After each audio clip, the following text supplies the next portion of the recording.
The Story of the Battle of Trafalgar by Alfred H. Miles. B.Y. Robert S. Southy. In 1803, the short-lived Peace of Amiens came to an end, and Nelson was reappointed to the command of the Mediterranean fleet. Hoisting his flag upon the Victory, he busied himself for some time in preventing a combination of the French fleets. Notwithstanding his vigilance, the French ships escaped from Toulon and joined with those of Cadiz. Nelson followed them to the West Indies, but they were evidently more inclined to fence than to fight, and so contrived to elude him. Nelson, weary of cruising in search of the enemy, gave up the chase and returned to England determined to rest a while and recoup. All his stores were brought up from the Victory, and he found in his house at Merton the rest he required. Many days had not elapsed before Captain Blackwood, on his way to London with dispatches, called on him at 5 in the morning.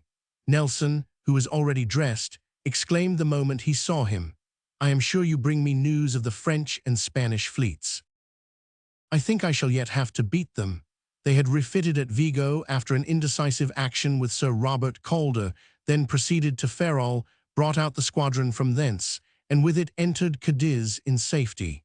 "Depend on it, Blackwood," he repeatedly said, "I shall yet give him Villeneuve a drubbing." But when Blackwood had left him, he wanted resolution to declare his wishes to Lady Hamilton and his sisters, and endeavored to drive away the thought.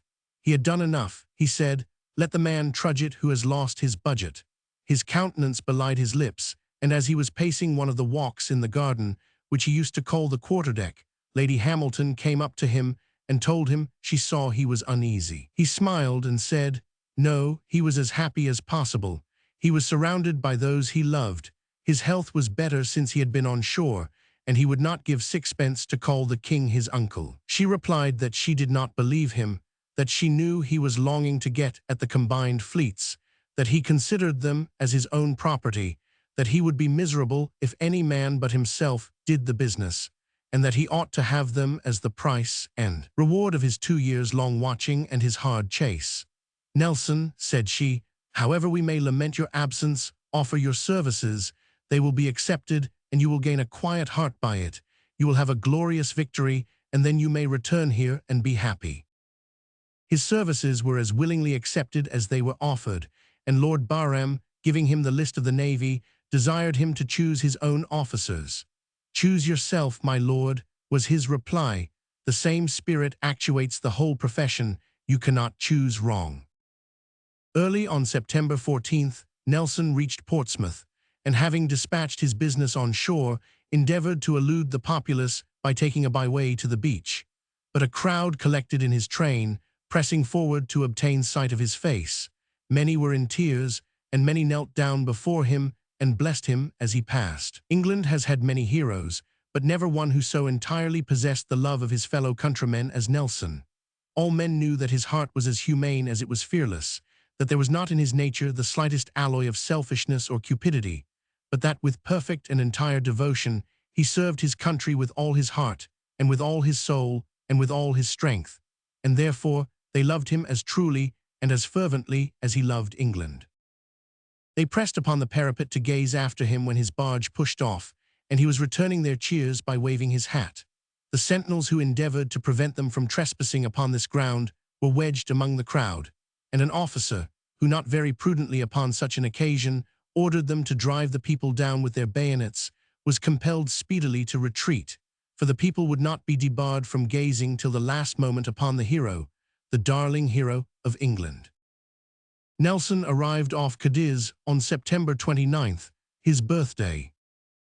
Fearing that if the enemy knew his force they might be deterred from venturing to sea, he kept out of sight of land, desired Collingwood to fire no salute and hoist no colours, and wrote to Gibraltar to request that the force of the fleet might not be inserted there in the Gazette. His reception in the Mediterranean fleet was as gratifying as the farewell of his countrymen at Portsmouth.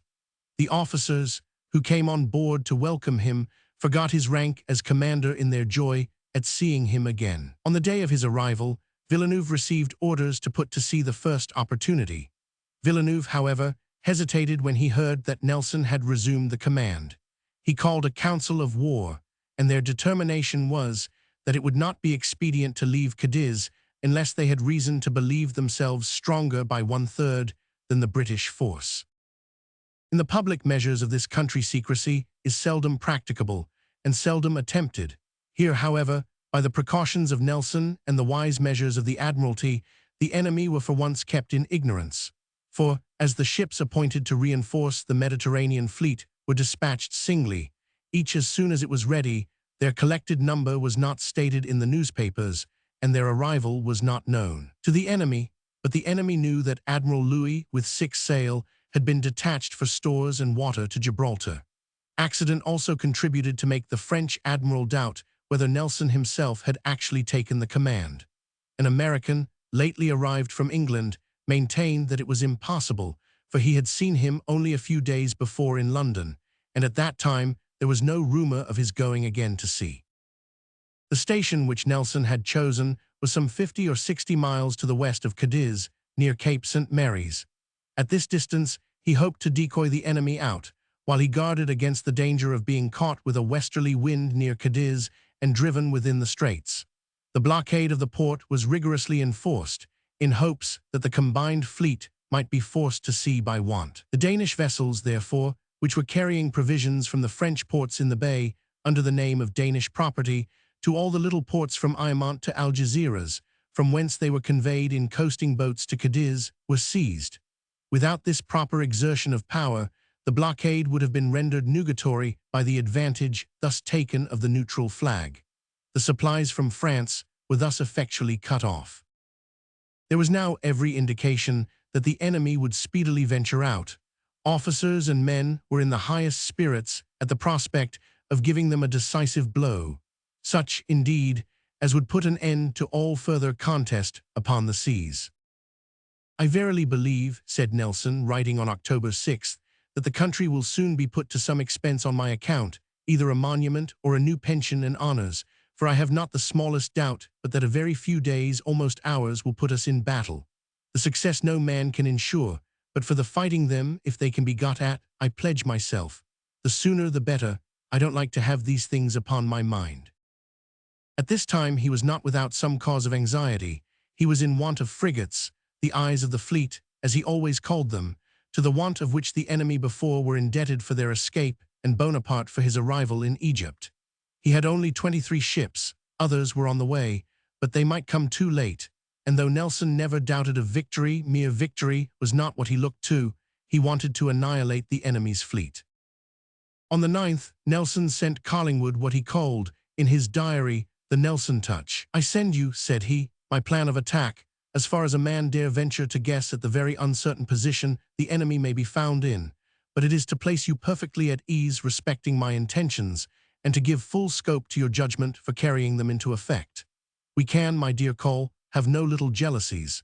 We have only one great object in view, that of annihilating our enemies and getting a glorious peace for our country. No man has more confidence in another than I have in you, and no man will render your services more justice than your very old friend, Nelson and Brant." The order of sailing was to be the order of battle, the fleet in 2 lines with an advanced squadron of 8 of the fastest sailing 2-deckers.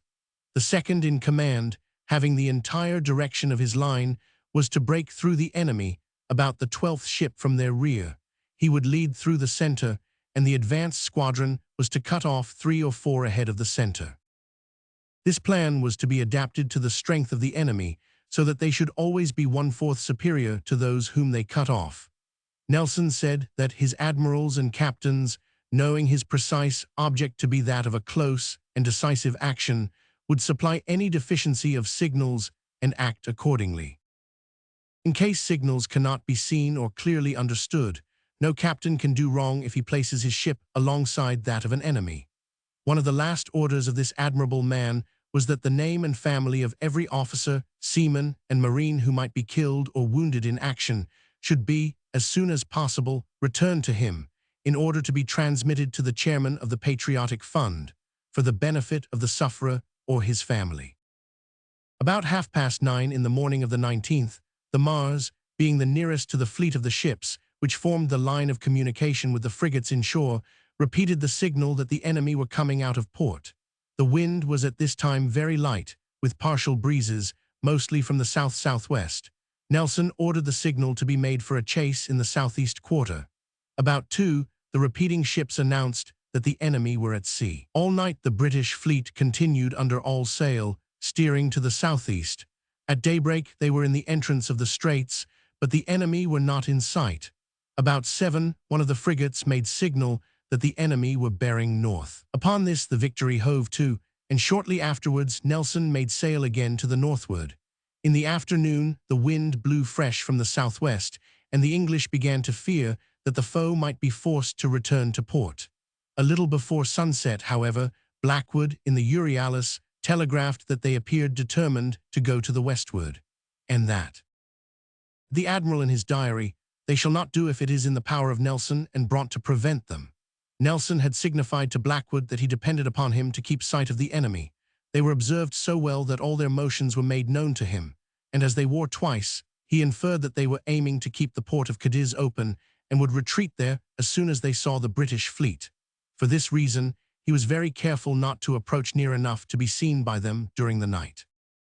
At daybreak, the combined fleets were distinctly seen from the Victory's deck, formed in a close line of battle ahead, on the starboard tack, about 12 miles to leeward, and standing to the south. Our fleet consisted of 27 sail of the line and 4 frigates, theirs of 33 and 7 large frigates.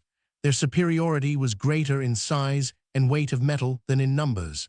They had 4,000 troops on board, and the best riflemen who could be procured, many of them Tyrolese, were dispersed through the ships. Soon after daylight Nelson came upon deck. October 21st was a festival in his family, because on that day his uncle, Captain Suckling, in the Dreadnought, with 2 other line-of-battle ships, had beaten off a French squadron of 4 sail of the line and 3 frigates. Nelson, with that sort of superstition from which few persons are entirely exempt, had more than once expressed his persuasion that this was to be the day of his battle also, and he was well pleased at seeing his prediction about to be verified. The wind was now from the west, light breezes, with a long, heavy swell. Signal was made to bear down upon the enemy in 2 lines, and the fleet set all sail. Collingwood, in the Royal Sovereign, led the lee line of 13 ships. The Victory led the weather line of 14. Having seen that all was as it should be, Nelson retired to his cabin and wrote the following prayer. "May the great God whom I worship grant to my country, and for the benefit of Europe in general, a great and glorious victory, and may no misconduct in any one tarnish it, and may humanity after victory be the predominant feature in the British fleet. For myself individually, I commit my life to him that made me, and may his blessing alight on my endeavors for serving my country faithfully. To him I resign myself and the just cause which is entrusted to me to defend. Amen. Amen. Amen." Having thus discharged his devotional duties, he proceeded to recite at length in his diary the services rendered to him and through him to the English nation by Lady Hamilton, commending her to the care of the government.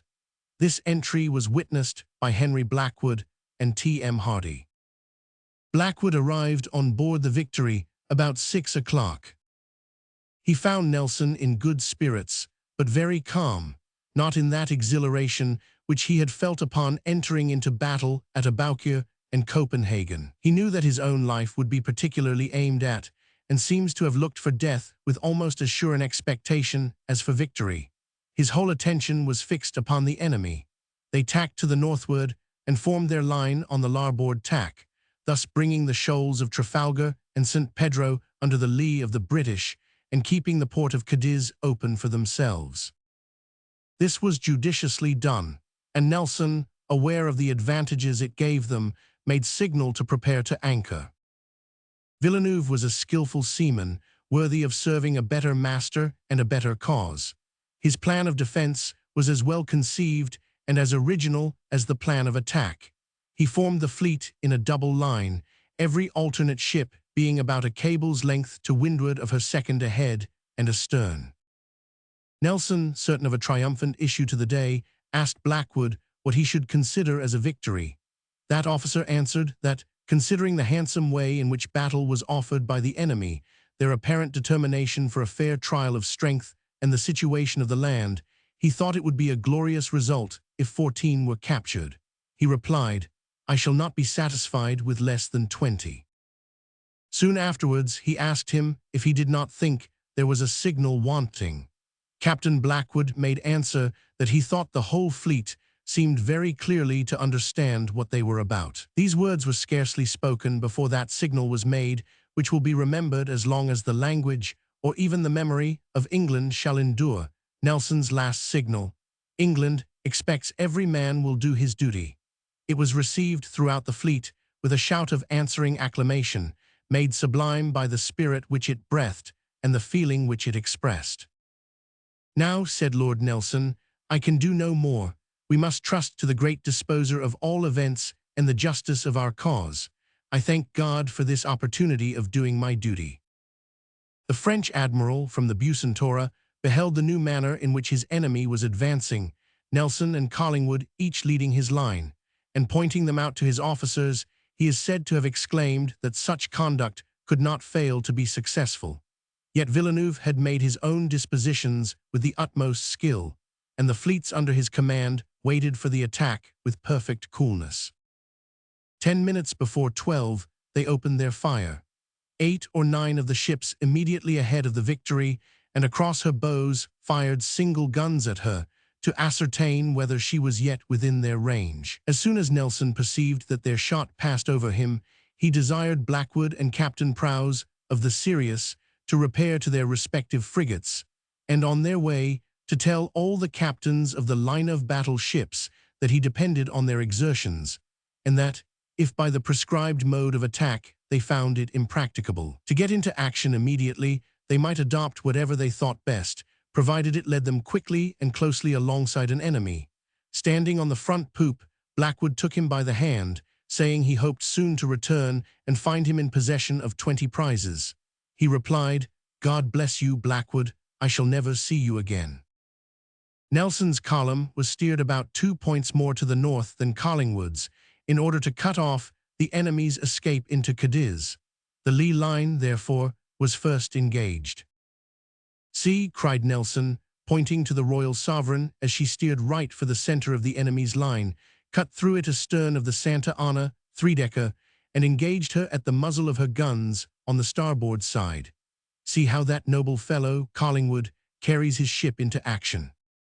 Collingwood, delighted at being first in the heat of the fire, and knowing the feelings of his commander and old friend, turned to his captain and exclaimed, "Rotherham, what would Nelson give to be here?" Both these brave officers, perhaps, at this moment, thought of Nelson with gratitude for a circumstance which had occurred on the preceding day.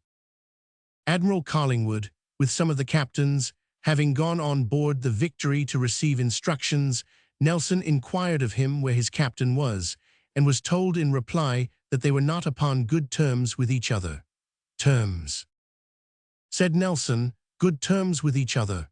Immediately he sent a boat for Captain Rotherham, led him, as soon as he arrived, to Collingwood, and saying, "Look, yonder are the enemy," bade them shake hands like Englishmen. The enemy continued to fire a gun at a time at the Victory, till they saw that a shot had passed through her main-top-gallant sail. Then they opened their broadsides, aiming chiefly at her rigging, in the hope of disabling her before she could close with them. Nelson, as usual, had hoisted several flags, lest one should be shot away. The enemy showed no colors till late in the action, when they began to feel the necessity of having them to strike. For this reason, the Santissima Trinidad, Nelson's old acquaintance, as he used to call her, was distinguishable only by her 4 decks, and to the bow of this opponent he ordered the Victory to be steered. Meantime, an incessant raking fire was kept up upon the Victory. The Admiral's secretary was one of the first who fell. He was killed by a cannon shot while conversing with Hardy. Captain Adair of the Marines, with the help of a sailor, endeavored to remove the body from Nelson's sight, who had a great regard for Mr. Scott, but he anxiously asked, "Is that poor Scott that's gone?" And being informed that it was indeed so, exclaimed, "Poor fellow." Presently, a double-headed shot struck a party of Marines, who were drawn up on the poop, and killed 8 of them. Upon which Nelson immediately desired Captain Adair to disperse his men round the ship, that they might not suffer so much from being together. A few minutes afterwards, a shot struck the forebrace bitts on the quarterdeck, and passed between Nelson and Hardy, a splinter from the bit tearing off Hardy's buckle and bruising his foot. Both stopped and looked anxiously at each other. Each supposed the other to be wounded. Nelson then smiled and said, "This is too warm work, Hardy, to last long." The Victory had not yet returned a single gun. 50 of her men had been by this time killed or wounded, and her maintop mast with all her studding sails and their booms shot away. Nelson declared that, in all his battles, he had seen nothing which surpassed the cool courage of his crew on this occasion. At 4 minutes after 12, she opened her fire from both sides of her deck. It was not possible to break the enemy's line without running on board one of their ships. Hardy informed him of this and asked him which he would prefer.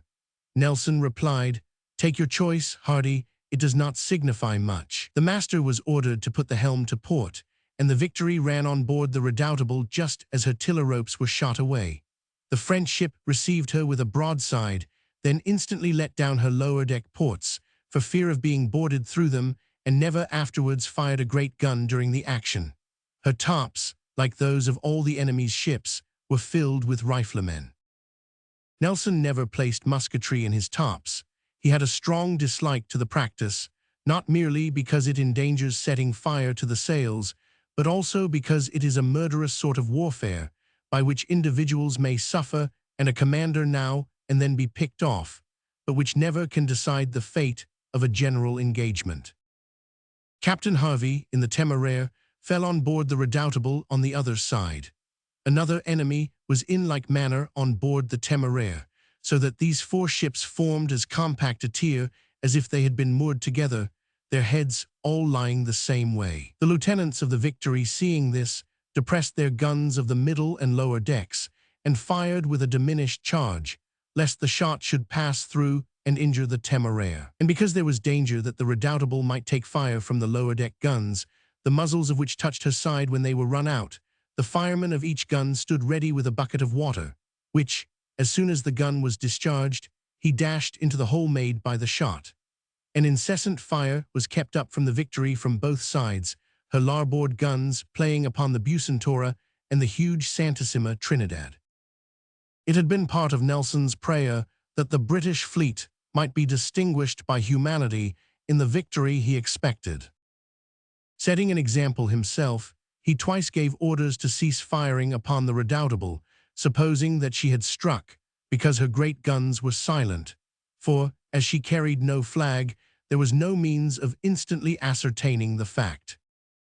From this ship, which he had thus twice spared, he received his death. A ball fired from her mizentop, which, in the then situation of the 2 vessels, was not more than 15 yards from that part of the deck where he was standing, struck the epaulette on his left shoulder, about 1:15, just in the heat of action.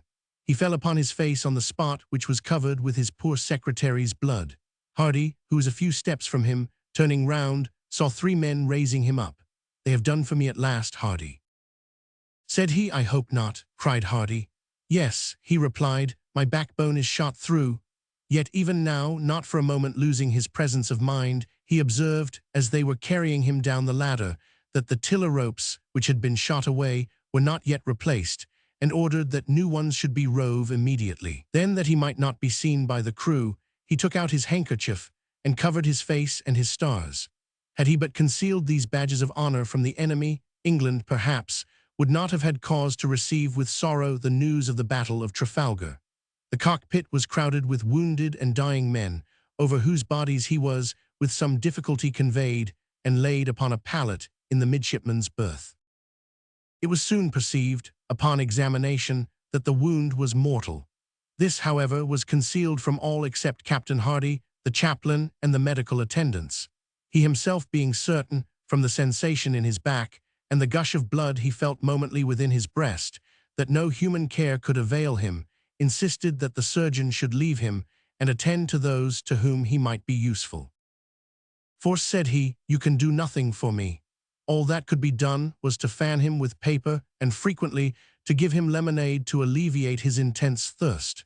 He was in great pain and expressed much anxiety for the event of the action, which now began to declare itself. As often as a ship struck, the crew of the Victory hurrahed, and at every hurrah a visible expression of joy gleamed in the eyes and marked the countenance of the dying hero. But he became impatient to see Captain Hardy, and as that officer, though often sent for, could not leave the deck, Nelson feared that some fatal cause prevented him, and repeatedly cried, "Will no one bring Hardy to me? He must be killed. He is surely dead." An hour and 10 minutes elapsed from the time when Nelson received his wound before Hardy could come to him. They shook hands in silence, Hardy in vain struggling to suppress the feelings of that most painful and yet sublimest moment. "Well, Hardy," said Nelson, "how goes the day with us?" "Very well," replied Hardy. 10 ships have struck, but 5 of the van have tacked and show an intention to bear down upon the Victory. I have called 2 or 3 of our fresh ships round, and have no doubt of giving them a drubbing." "I hope," said Nelson, "none of our ships have struck." Hardy answered there was no fear of that. Then, and not till then, Nelson spoke of himself. "I am a dead man, Hardy," said he. "I am going fast. It will be all over with me soon. Come nearer to me. Let my dear Lady Hamilton have my hair and all other things belonging to me." Hardy observed that he hoped Mr. Beatty could yet hold out some prospect of life. "Oh no," he replied. "It is impossible. My back is shot through. Beatty will tell you so." Captain Hardy then once more shook hands with him, and with a heart almost bursting, hastened upon deck. By this time all feeling below the breast was gone, and Nelson, having made the surgeon ascertain this, said to him, "You know I am gone, I know it. I feel something rising in my breast," putting his hand on his left side, "which tells me so." And upon Beatty's inquiring whether his pain was very great, he replied, "So great that he wished he was dead." "Yet," said he, in a lower voice, "one would like to live a little longer too." And after a few minutes, in the same undertone, he added, "What would become of poor Lady Hamilton if she knew my situation?" Next to his country, she occupied his thoughts. Captain Hardy, some 50 minutes after he had left the cockpit, returned, and again taking the hand of his dying friend and commander, congratulated him on having gained a complete victory. How many of the enemy were taken he did not know, as it was impossible to perceive them distinctly, but 14 or 15 at least. "That's well," cried Nelson, "but I bargained for 20. And then in a stronger voice he said, "Anchor, Hardy, anchor." Hardy, upon this, hinted that Admiral Collingwood would take upon himself the direction of affairs. "Not while I live, Hardy," said the dying Nelson, ineffectually endeavoring to raise himself from the bed. "Do you anchor?" His previous order for preparing to anchor had shown how clearly he foresaw the necessity of this. Presently, calling Hardy back, he said to him in a low voice, "Don't throw me overboard." And he desired that he might be buried by his parents, unless it should please the king to order otherwise. Then reverting to private feelings, "Take care of my dear Lady Hamilton, Hardy. Take care of poor Lady Hamilton. Kiss me, Hardy," said he. Hardy knelt down and kissed his cheek, and Nelson said, "Now I am satisfied. Thank God, I have done my duty." Hardy stood over him in silence for a moment or two, then knelt again and kissed his forehead. "Who is that?" said Nelson, and being informed, he replied, "God bless you, Hardy." And Hardy then left him for ever. Nelson now desired to be turned upon his right side, and said, "I wish I had not left the deck, for I shall soon be gone." Death was, indeed, rapidly approaching. He said to the chaplain, "Doctor, I have not been a great sinner," and after a short pause, "Remember that I leave Lady Hamilton and my daughter Horatia as a legacy to my country." His articulation now became difficult, but he was distinctly heard to say, "Thank God, I have done my duty." Nelson expired at 30 minutes after 4, 3 hours and a quarter after he had received his wound. Within a quarter of an hour after Nelson was wounded, about 50 of the Victory's men fell by the enemy's musketry. They, however, on their part, were not idle, and it was not long before there were only 2 Frenchmen left alive in the mizentop of the Redoutable. One of them was the man who had given the fatal wound. He did not live to boast of what he had done. An old quartermaster had seen him fire, and easily recognized him, because he wore a glazed cocked hat and a white frock. This quartermaster and 2 midshipmen, Mr. Collingwood and Mr. Pollard, were the only persons left in the Victory's poop. The 2 midshipmen kept firing at the top, and he supplied them with cartridges. One of the Frenchmen, attempting to make his escape down the rigging, was shot by Mr. Pollard, and fell on the poop. But the old quartermaster, as he cried out, that's he," and pointed at the other, who was coming forward to fire again, received a shot in his mouth and fell dead. Both the midshipmen then fired at the same time, and the fellow dropped in the top. When they took possession of the prize, they went into the mizzen top and found him dead, with one ball through his head and another through his breast. The Redoubtable struck within 20 minutes after the fatal shot had been fired from her. During that time, she had been twice on fire, in her forechains and in her forecastle. The French, as they had done in other battles, made use in this of fireballs and other combustibles, implements of destruction which other nations from a sense of honor and humanity have laid aside, which add to the sufferings of the wounded without determining the issue of the combat, which none but the cruel would employ, and which never can be successful against the brave. Once they succeeded in setting fire, from the Redoubtable to some ropes and canvas on the Victory's booms. The cry ran through the ship and reached the cockpit. But even this dreadful cry produced no confusion. The men displayed that perfect self-possession in danger by which English seamen are characterized. They extinguished the flames on board their own ship, and then hastened to extinguish them in the enemy by throwing buckets of water from the gangway. When the Redoubtable had struck, it was not practicable to board her from the Victory, for though the two ships touched, the upper works of both fell in so much that there was a great space between their gangways, and she could not be boarded from the lower or middle decks because her ports were down. Some of our men went to Lieutenant Quilliam and offered to swim under her bows and get up there, but it was thought unfit to hazard lives in this manner. What our men would have done from gallantry, some of the crew of the Santissima Trinidad did to save themselves. Unable to stand the tremendous fire of the Victory, whose larboard guns played against this great four-decker, and not knowing how else to escape them nor where else to betake themselves for protection, many of them leapt overboard and swam to the Victory, and were actually helped up her sides by the English during the action. The Spaniards began the battle with less vivacity than their unworthy allies, but continued it with greater firmness. The Argonauta and Bahama were defended till they had each lost about 400 men. The San Juan Nepomuceno lost 350. Often as the superiority of British courage has been proved against France upon the seas, it was never more conspicuous than in this decisive conflict. 5 of our ships were engaged muzzle to muzzle with 5 of the French. In all 5, the Frenchmen lowered their lower deck ports and deserted their guns, while our men continued deliberately to load and fire till they had made the Victory secure. The total British loss in the Battle of Trafalgar amounted to 1,587. 20 of the enemy struck. Unhappily, the fleet did not anchor, as Nelson, almost with his dying breath, had enjoined. A gale came on from the southwest. Some of the prizes went down, some went on shore. One effected its escape into Cadiz. Others were destroyed, 4 only were saved, and those by the greatest exertions. The wounded Spaniards were sent ashore, an assurance being given that they should not serve till regularly exchanged. And the Spaniards, with a generous feeling which would not, perhaps, have been found in any other people, offered the use of their hospitals for our wounded, pledging the honor of Spain that they should be carefully attended there. When the storm, after the action, drove some of the prizes upon the coast, they declared that the English, who were thus thrown into their hands, should not be considered as prisoners of war, and the Spanish soldiers gave up their own beds to their shipwrecked enemies. The Spanish vice-admiral, Alva, died of his wounds. Villeneuve was sent to England and permitted to return to France. The French government say that he destroyed himself on the way to Paris, dreading the consequences of a court-martial.